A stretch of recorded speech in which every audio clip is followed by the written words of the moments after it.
पहला थ्योरम ये है कि if u and v be function having continuous second order derivative on the closed interval, then prove that u L of v minus v L of u is equal to ये derivative जो दिया हुआ है।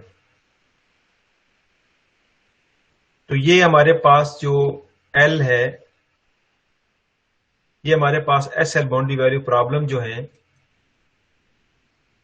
उनका linear operator है।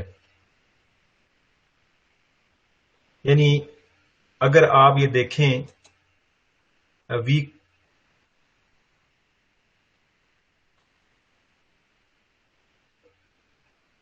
Week 9 में, तो week 9 में ये जो S L boundary value problem है वो डिफाइंड हुआ है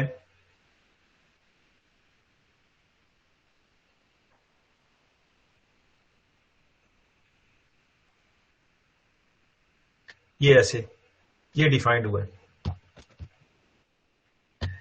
तो इसमें ये जो इतना हिस्सा है, इतना हिस्सा, ये उसका एल है, लीनियर ऑपरेटर, जिसमें यानी अगर मैं इसको एल कह दूं,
इसमें देखें अगर मैं ये जो अगर प्रॉब्लम लेता हूं S L boundary value problem, तो ये बनता है D by D x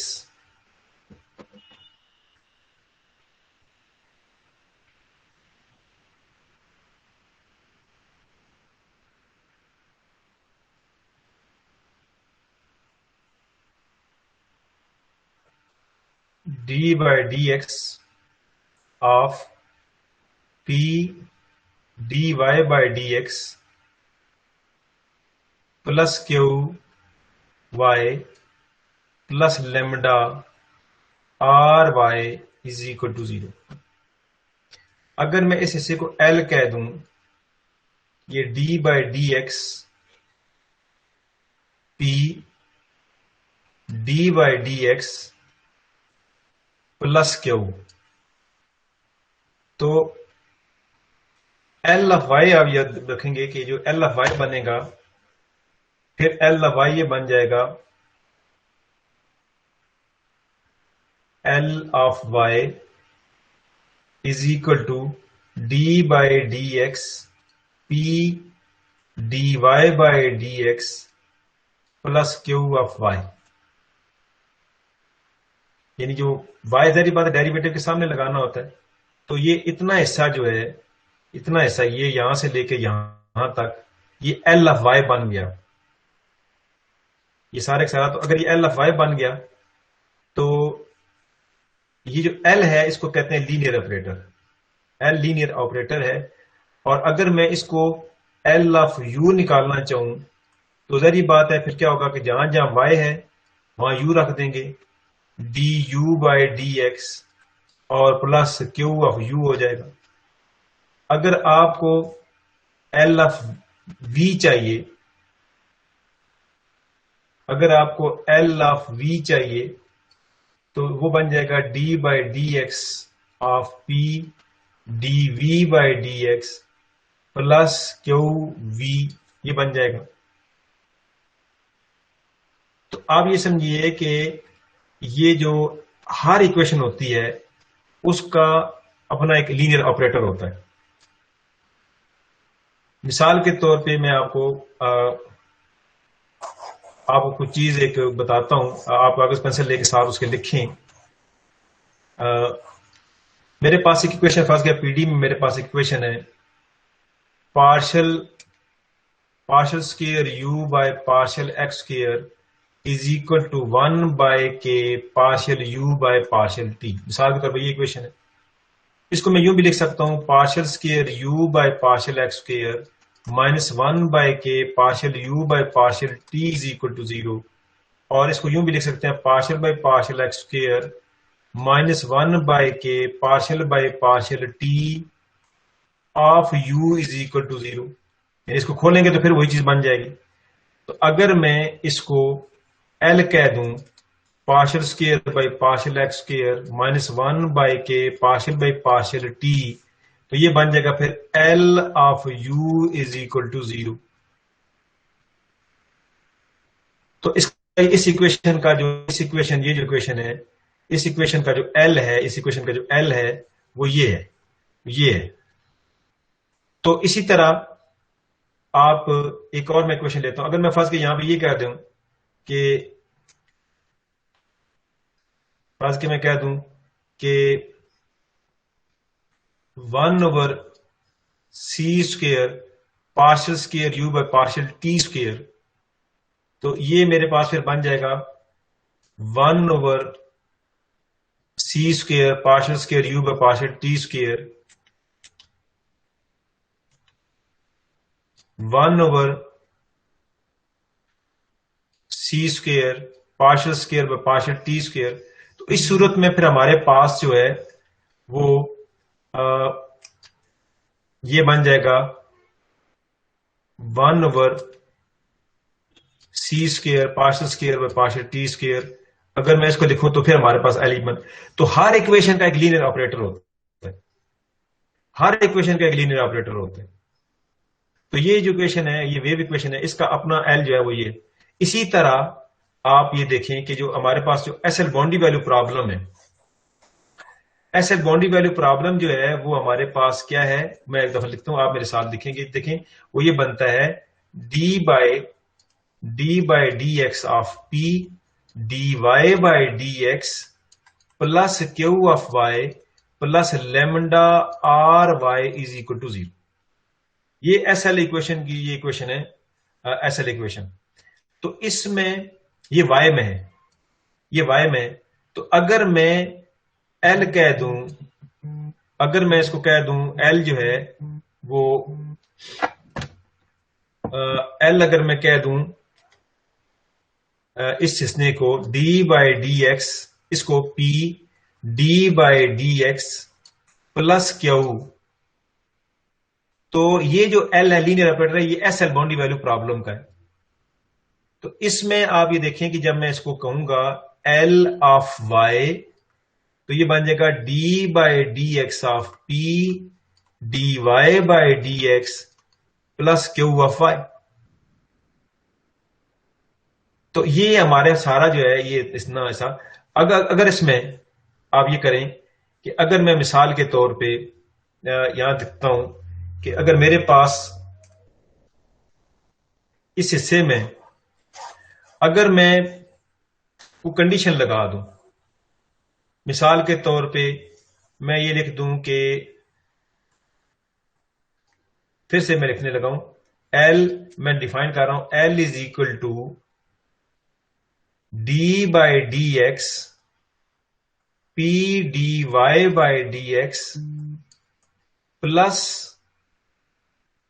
Q of Y is equal to 0। अगर मैं क्यू को 0 कर दूं, अगर मैं पी को 1 कर दूं इन स्पेशल केस, तो फिर इसके अंदर क्या होगा, ये बन जाएगा L is equal to D. अगर यानी यहां पे क्या कर दिया जाए, क्यू को 0 कर दिया जाए और पी को 1 कर दिया जाए, तो फिर हमारे पास बन जाएगा D by D X, D square by D X square Y. तो ये फिर इस इक्वेशन का एल ये होगा। तो एल होता है लीनियर ऑपरेटर, वो हर डिफरेंशियल इक्वेशन का मुख्तलिफ होता है। तो इस बात को हमने करने के लिए आपको बता रहा हूं कि हमारे पास जो S L boundary value problem है, वो हमारे पास S L boundary value problem जो है वो ये है, ये हमारे पास S L boundary value problem है। अच्छा, अब इसमें जो हम शुरू कर रहे थे वीक 10 में आ जाइए। तो इसमें आप ये देखिए कि जो एल है वो ये है, उसी ये प्रूफ कर, कहता है ये प्रूफ करें साहब, वेयर एल ये है, कहते हैं एल ये है, और आप ये साबित करें। कैसे साबित करना पड़ेगा? पहले हम एल पे एल ऑफ वी निकालेंगे, उसको यू से मल्टीप्लाई करेंगे, फिर एल ऑफ यू निकाल के उसको वी से मल्टीप्लाई करेंगे, फिर दोनों को माइनस करेंगे, तो कहता है ये साइड इसके बराबर आ जाएगी। चलें देखते हैं। एल हमारे पास ये है, ये गिवन है, एल ये है, और ये याद रखें ये एल कौन सा है, ये S L boundary value problem का लीनियर ऑपरेटर है। अगर एल ये है तो एल ऑफ वी, यहां पे जहां जाऊंगा वहां वी लिख देंगे। अब इसको यू से मल्टीप्लाई किया, तो यू से मल्टीप्लाई किया तो यू से ये बन गया। अब आपने जैसे ये एल ऑफ वी मालूम करने के बाद यू से मल्टीप्लाई किया, अब आपने उल्टा करना है, पहले एल ऑफ यू निकाल के फिर वी से मल्टीप्लाई करें। मतलब जहां यू है वहां वी कर दें, जहां वी है वहां यू कर दें। फिर इनको माइनस किया, U L of V minus V L of U किया, तो ये लिखा दिस माइनस दिस, दोनों किया। यहां से आप इसका डेरिवेटिव खोल लें, first derivative of second, second derivative of first, इसका भी डेरिवेटिव खोल लें, first derivative of second, second derivative of first, इन सारों को खोल दें, तो ये प्रोडक्ट फार्मूला बन जाएगा कि यू वी डब्ल्यू का, और ये हमारे पास जो है ना ये प्रूफ मुकम्मल हो जाएगा। ये यू वी ये बेसिकली रॉस्कियन ही है, ये रॉस्कियन ही है। अगर आप इसको देखें तो मैं अगर आप दोबारा आपको रॉस्कियन की तरफ लेके जाऊं, तो ये देखिए हमारे पास क्या बनता है। रॉस्कियन अगर आपको याद हो तो रॉस्कियन इस तरह का था W इज इक्वल टू क्या था, y y1 y2 y1 dash y2 dash y1 y1 dash y2 y2 dash, ये था रॉस्कियन। या इसको मैं यूवी में अगर लिखना चाहूं, यूवी में, तो मैं इसको यूं भी लिख सकता हूं कि U U prime V V prime is equal to, ऐसे खोलें, ये बनेगा U V prime minus V U prime, ये बन जाएगा। यानी y1 y2 जब यू वी कर लें तो ये बन जाएगा। तो अब आप देखिए कि ये जो चीज है बेसिकली जब हम इसको मल्टीप्लाई करेंगे, ये तो ये हमारे पास क्या, U V prime minus V U prime क्या है, ये बेसिकली रॉस्कियन W है, रॉस्कियन है यू वी में। तो ये हमारे पास जो है ना छोटा सा प्रूफ हो जाता है। फिर इसको देखें, इसको कहते हैं लैग्रांज आइडेंटिटी। अगर यू वी हमारे पास हो, कहता है अगर एल आपके पास ही हो, तो आप ये साबित करें कि U L of V minus V L of U जब मालूम करेंगे, तो ये डेरिवेटिव आएगा P time Wronskian, P time Wronskian बन जाएगा। तो इसको जरा एक्सप्लेन कीजिएगा, जरा आप उमर आप भी एक्सप्लेन कीजिए जरा इसको।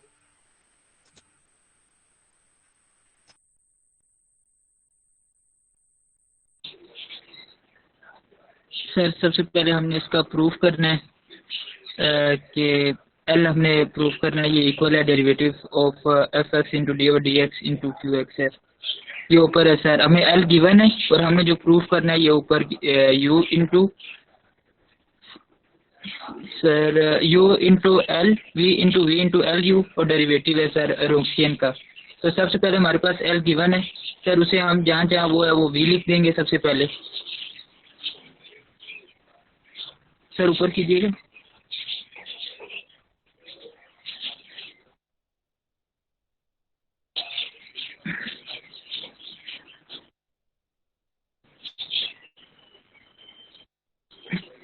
सर पहले सबसे पहले हमने क्या किया, हमें एल गिवन है, उसके बाद हमने सर जहाँ पर वो डी एक्स है वहाँ पर वाई लिखेंगे, फिर सर हम उसे यू से मल्टीप्लाई कर देंगे। इसी तरह सर हम फिर एल यू लिखेंगे, फिर उसे वी से मल्टीप्लाई कर देंगे।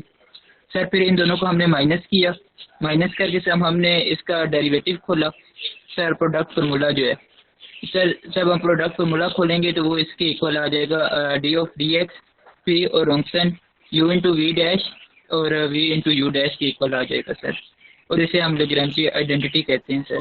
जी ठीक है। अब अगला इसी तरह देखें, अगला ये कहता है कि जब वो जो पिछला मालूम किया हुआ है, ये जो पिछला मालूम किया हुआ है, इसमें ये कहता है कि अगर आप इसको इंटीग्रेट करेंगे तो जवाब इसका 0 आ जाएगा।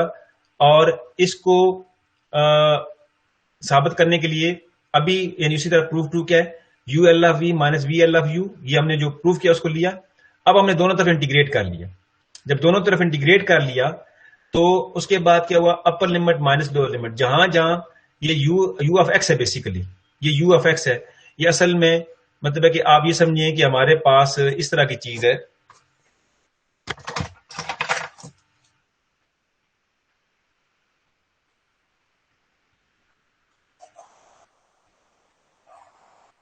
ये जो हम लिखते हैं कि U L of V minus V L of you is equal to P U V prime minus V U prime. तो असल में ये जो है ना, ये हमारे पास असल में ये पी ऑफ एक्स ऐसे है, P of X U of X V prime of X minus V of X U prime of X, ये हमारे पास। अब जब हम इसको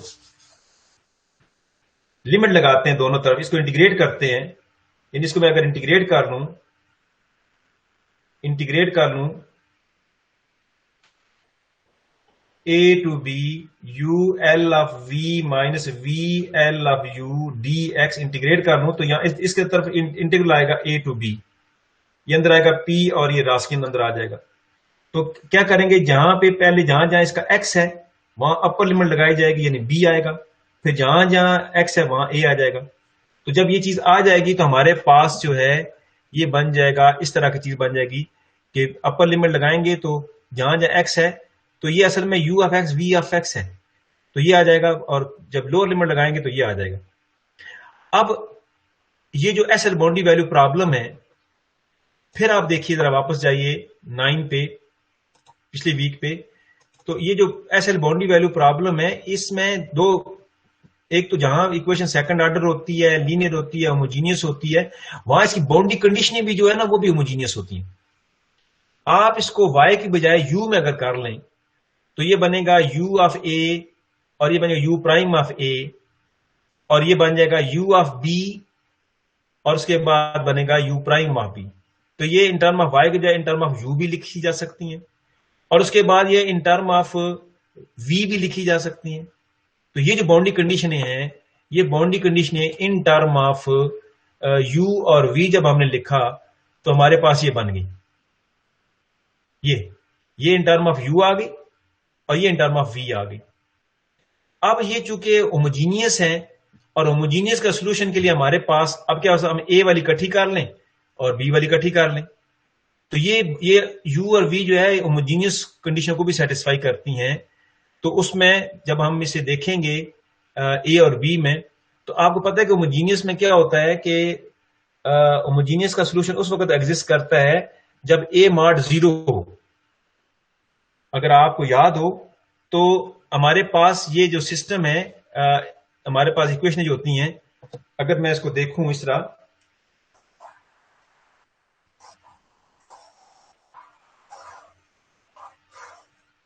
अगर आपके पास इस तरह की इक्वेशन हो, मिसाल के तौर पे 2x plus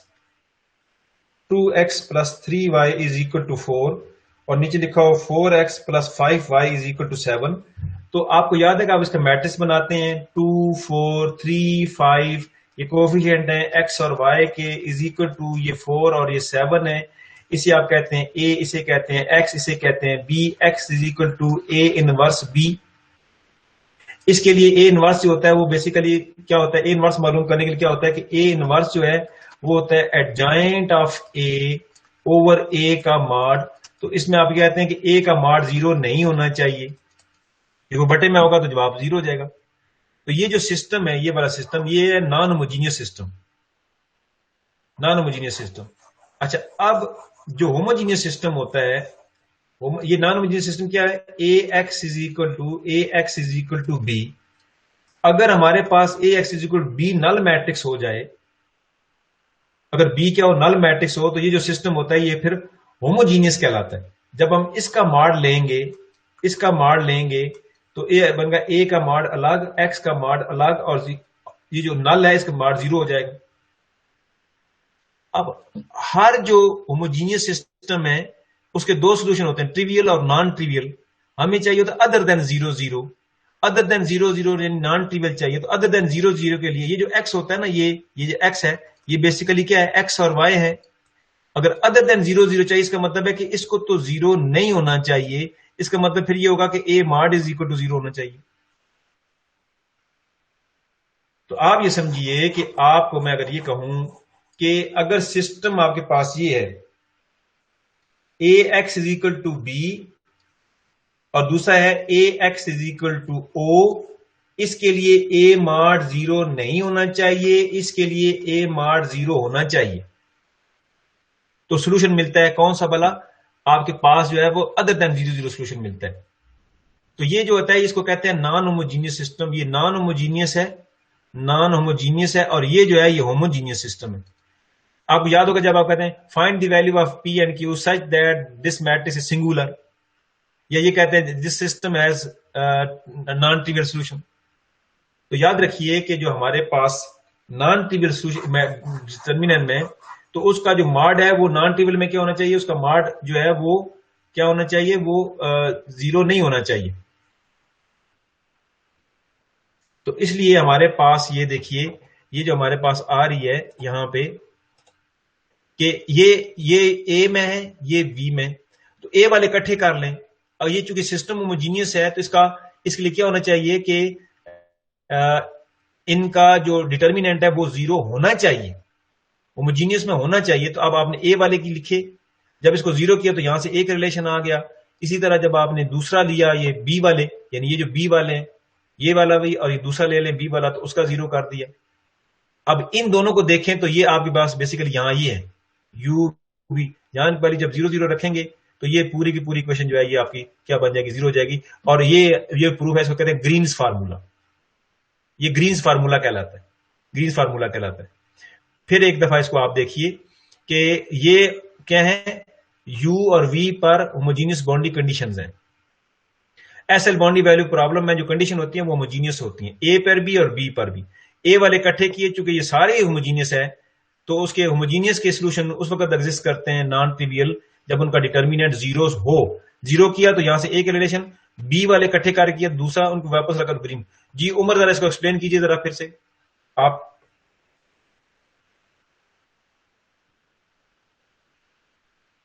yes sir. Sir ये कोड थ्योरम है, इसमें हमने प्रूफ करना है सर, इसमें हमने इंटीग्रल प्रूफ करना है, वो इक्वल के 0 के इक्वल है। सर ऊपर कीजिएगा जी। सर सबसे पहले तो हमारे पास गिवन है कि ये U L V minus V L U जो है वो ये डेरिवेटिव इसके इक्वल है सर फंक्शन के U into V dash into U into V into U dash के इक्वल। तो सर जब हमने इसके ऊपर इंटीग्रल लगाया और इसके ऊपर सर हमने लिमिट्स लगाई ए से बी तक हमने किया सर, तो जब सर हमने अपर लिमिट बी और एक्स की जगह बी लगाई और ये ए लगाई तो हमारे पास ये आ गया। तो सर हमने अब इसके ऊपर एस एल जो बाउंड्री वैल्यू प्रॉब्लम है वो हमने लगाई है इसके ऊपर इन टर्म ऑफ यू और वी के टर्म के ऊपर लगाई सर हमने। तो सर ये होमोजीनियस है सर, इसमें जो सोल्यूशन है इसका वो 0 है।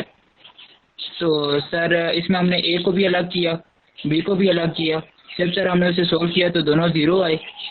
तो जब हम सर 0 आए तो ये इसके इक्वल प्रूफ हो रहा है सर, प्रूफ हो रहा है। अच्छा, अब अगला ये है, नेक्स्ट थ्योरम ये है कि ये इसको कहते हैं ग्रीन फार्मूला। अब ये डेफिनेशन नुमा है कि जो इसको सेटिस्फाई करता है उसको सेल्फ एडजॉइंट ऑपरेटर कहते हैं। जिसमें ये एल होगा इसको फिर कहेंगे सेल्फ एडजॉइंट ऑपरेटर, और इसकी डेफिनेशन दे दी कि जो ये एल है हमारे पास डिफाइंड ऐसे एल होता है, एल ऑफ वाई ऐसे डिफाइंड होगा। इसी करस्पॉन्डिंग बाउंड्री कंडीशन जो सेटिस्फाई करता है उस एल को, वो एल जो ग्रीन फार्मूले को सेटिस्फाई करता है उसको सेल्फ एडजॉइंट ऑपरेटर कहते हैं।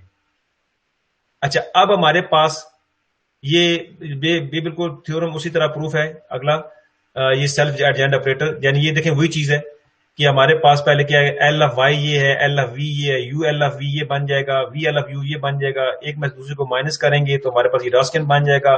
उसके बाद इंटीग्रेट करेंगे, अपर लिमिट लोअर लिमिट लगाएंगे, तो अपर लिमिट लोअर लिमिट लगाने से ये भी जीरो हो जाएगा, ये भी जीरो हो जाएगा। तो जो इसको सेटिस्फाई करता है वो सेल्फ एडजॉइंट ऑपरेटर होता है। ये उसकी डेफिनेशन उसने दी अगले थ्योरम के अंदर। अब आगे ये है कि ये आखिरी थ्योरम है जो बहुत इंपॉर्टेंट थ्योरम है, और ये कहता है कि ये जो लेमडा होता है, कहता है ये हमारे पास एसएल बाउंड्री वैल्यू प्रॉब्लम है, ये उसकी बाउंड्री कंडीशन है, और आपने साबित करनी है कि जो आइगन वैल्यू होती है हमेशा रियल होती है। आइगन वैल्यू जो है ना, लेमडा की वैल्यू जो है ना आइगन वैल्यू कहती है। तो हम इसको, आपको याद होगा कि हम ये अब साबित कैसे करेंगे। साबित ऐसे करेंगे, आपको याद है कि अगर मेरे पास z ये है, z मेरे पास जो है ना ये है 3 + 4 अयोटा, तो z बार क्या बनेगा 3 - 4 अयोटा। अगर z रियल हो, इफ z इज रियल, मिसाल के तौर पे रियल हो, यानी z सिर्फ आपके पास 3 है, तो z बार जो है वो भी 3 पे आ जाएगा, क्योंकि आप बेसिकली क्या करते हैं, अयोटा का साइन चेंज करते हैं, अयोटा का साइन चेंज करते हैं। तो अगर ये रियल है तो इसका मतलब होता है कि रियल हो तो z और z बार जो होते हैं ना वो बराबर हो जाते हैं। अगर मैं ये साबित कर दूं कि लेमडा जो है, लेमडा और लेमडा बार जो है बराबर है, इसका मतलब होगा कि लेमडा रियल है, लेमडा इज रियल। लेमडा क्या है, आइगन वैल्यू। अगर आइगन वैल्यू रियल है तो उसे बनने वाले आइगन फंक्शन भी रियल होंगे। तो जब आपने किसी को रियल साबित करना हो तो क्या करना होता है, उसका उसे कॉन्जुगेट बराबर साबित करना पड़ता है, इक्वल साबित करना पड़ता है। तो अब इसमें देखिए अगला जो थ्योरम है, जो आखिरी थ्योरम है आज का, वो ये है कि ये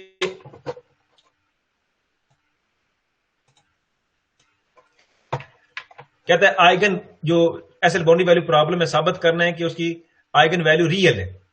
तो हमने क्या किया, हमने ये प्रॉब्लम लिया, ये हमने एल को डिफाइन किया। एल जो है ना, एल ये वाई में की बजाय फाइव में दिया हुआ है, यानी ये समझिए अगर वाई में लिखूंगा तो यहाँ वाई वाई हो जाएगा, यू लिखूंगा तो यू हो जाएगा, वी लिखूंगा तो वी हो जाएगा, फाइव। आमतौर पर आइगन फंक्शन को फाइव से लिखते हैं, लिहाजा इस वजह से फाइव लिखा। तो एल जो है जब हमने डिफाइन कर लिया, एल हमारे पास ये होता है, ये जो कटा हुआ है, D by D X of P D Y by D X plus Q. तो एल ऑफ फाइव ये बन जाएगा L of five lambda R. अब आपने क्या करना है, इसकी ये साथ उसकी बाउंड्री कंडीशन भी दी हुई है, जो कि मतलब है उसमें ए पे बी पे बाउंड्री कंडीशन दी हुई है। अब आपने क्या किया कि इसमें से दोनों तरफ बार ले लिया, कॉन्जुगेट ले लिया, कॉन्जुगेट लिया, इसका कॉन्जुगेट अलग हुआ, लेमडा का अलग हुआ, आर का अलग हुआ, फाइव का अलग हुआ। इसी तरह उसकी बाउंड्री कंडीशन का भी आपने ले लिया, उसका भी आपने बार ले लिया। नए सिरे से फिर इसको देखें, ये लेके आपने रख दिया, इसको लेके रख लें, ये काम आएगा बाद में। अब आप देखें यहाँ पे नए से आपने फिर इसको L of five lambda R लिखा, और अब आपने क्या किया, इसको 5 बार से मल्टीप्लाई किया, 5 बार से मल्टीप्लाई किया, इसको उठा के दूसरी तरफ ले गए, दोनों तरफ इंटीग्रेट कर लिया, लिमिट अप्लाई कर दी, और ए से बी लिमिट अप्लाई कर दी। हम जानते हैं जेड जेड कॉन्जुगेट जेड के माड के स्क्वायर के बराबर होता है, लिहाजा ये 5 और 5 बार स्क्वायर के बराबर होगा। ये हो गया एक जेड। अब इसको अगर आप देखें तो दूसरा रिजल्ट ये होता है कि इसमें कम्यूटेटिव लॉ एग्जिस्ट करता है। ये जो ग्रीन फार्मूला कहता है यू एल ऑफ वी बराबर होता है वी एल ऑफ यू के, तो लिहाजा हमने इस ग्रीन फार्मूले को जब इस्तेमाल किया एल ऑफ 5 बार, तो ये इसके बराबर बन गया। अब यहां से इनकी वैल्यू, ये जो है इसकी वैल्यू डाली, ये जो हमने कहा था इसको रख लें, ये शुरू में जो हमने इसको रख लेते, इसमें से इसकी वैल्यू 4 की वैल्यू लेके जब हमने यहां पे डाली तो हमारे पास ये चीज आ गई। अब देखें ये जो है ना, ये जो इक्वेशन दी हुई है और ये जो ऊपर वाली इक्वेशन है, ये ऊपर वाली इक्वेशन जो है, ये दोनों सेम है। जब ये वाली और वो दोनों सेम है, जब दोनों सेम है, दोनों को बराबर करेंगे तो क्या होगा, ये आपस में ये कैंसिल हो जाएगा, यहां से या इधर उठा के इसको ले कैंसिल हो जाएगा, और यहां से लेमडा इक्वल लेमडा बार निकल आया। इसका जब लेमडा लेमडा बार उसका मतलब होता है कि वो रियल है।